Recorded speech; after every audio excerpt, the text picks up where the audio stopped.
Hi, I'm Jenny Ray, the Managing Director of Management Consulted, and we're here today to talk about the anatomy of a case interview. I've found that if you understand what's happening behind the scenes, it makes it a lot easier to work through the case interview process with confidence. So today we're going to strip down the anatomy of a case interview and make the case interview naked. It might get a little awkward, but we're going to have fun in the process. We've got 8 steps that we're going to break down the case interview into, and overall today I'm going to highlight the 8 overall steps. We're going to go into some deep dives in later videos. This is just an overview of highlighting each of the key parts of the anatomy. So the first thing that will happen in the case interview is that you will receive the background of the business problem. The interviewer will give you some information about the case, and it will be your job to take notes and understand what's happening. Right after that, I recommend that everyone gives a confident recap of what they just heard. You're not required to do anything special on your own, just literally tell them that you understood what they were saying. The next thing that will happen directly after the recap is that if you aren't sure of some of the facts of the case, you'll ask a few case or objective clarifying questions, just to make sure that you know where you're going and that you and the interviewer are on the same page. The fourth thing that will happen is that you'll take some time to structure your thoughts. I call this the grand pause. It's a little bit quiet. You can take up to 2 minutes in the actual interview when you're going through the process, but you are furiously scribbling down some ideas about how you're going to solve this business problem. The next thing that happens is the game plan. In the game plan, you go through the process of explaining how you're planning to tackle the case at multiple levels. The main job here is to give the interviewer confidence that you've thought through all of the key areas of the case in enough detail that you can actually solve it, not only with an unlimited amount of time, but in the time that's allowed. Finally, after you go into the game plan, the bulk of the case happens. You have case creative questions and case math questions.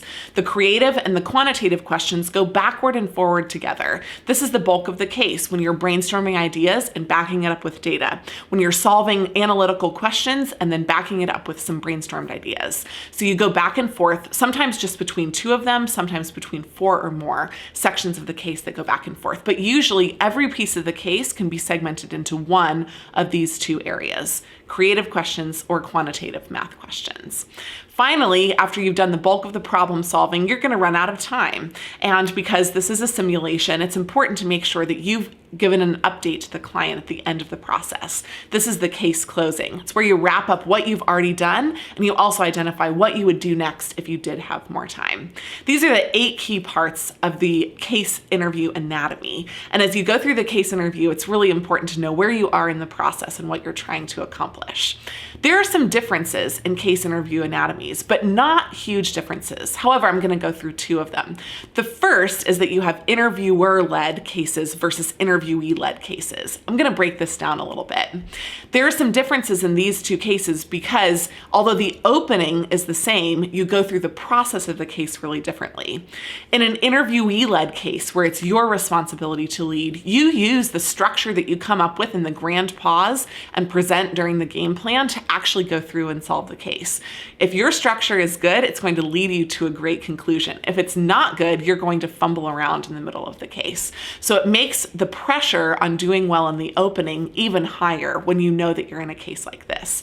Firms that are famous for using these types of cases include BCG, or the Boston Consulting Group, and Deloitte. If you are in the opposite type of case, which is an interviewer-led case, there's something different that's tested. Although the opening is the same, and it's still really important that you come up with a good and clear structure, you will be abandoning it right after the beginning because the interviewer has a plan for the case. And their plan is usually to give you a harder and deeper dive case than they would be able to if they just followed your structure. They're not going to go and explore areas that aren't important in the case. They're only going to cover the ones that are the most important. Firms that are really famous for using interviewer-led cases include McKinsey and Bain. So it's really important to understand the difference between the type of firm's case, because once you get to the end of the opening, you'll move forward into the case really differently. The next thing that's really important is to understand the difference between the rounds of the case interview process and how this will dictate differences in the way that you address the case. When you're in round 0, which is a screening round, usually held over the phone before you go into the office, the goal is for the case interviewer just to see, can you solve a case interview in general? They will go through the process and make sure that you are covering each one of these 8 steps. It's important to make sure that you don't miss out on any of them. But you only have 10 to 20 minutes in which to solve the case. So you won't necessarily go into the same depth or detail that you would in some of the other types of cases. In round 1, you have 20 to 30 minutes to solve the case. This interview will definitely be in person, and it's still important to cover all of the issues, but it's really important to make sure that you recognize you're in the weed out round. In the weed out round, they are trying to assess whether somebody is good at cases or terrible at cases. In the final round, round 2, you have 30 to 40 minutes to solve a case. You go into a lot more depth. The number of creative and quantitative questions are usually increased in this final round. But the thing that's important here is that you know that you're differentiating between good and great case doers. Everyone has passed both the screening round and at least round 1, where they weeded out somebody who wasn't good at cases at all. Now they're trying to decide who is the best of the best. And somebody who can tie together all of the pieces of the case anatomy will be the person who will really rise to the top in the second round of the interview. That covers the overview of the anatomy of a case interview. Hopefully it wasn't too awkward for you, but we've got it naked now, so we're gonna be able to do some deep dives into each of the different areas. In the meantime, if you have questions about case interviews, we've got great materials on our website at managementconsulted.com.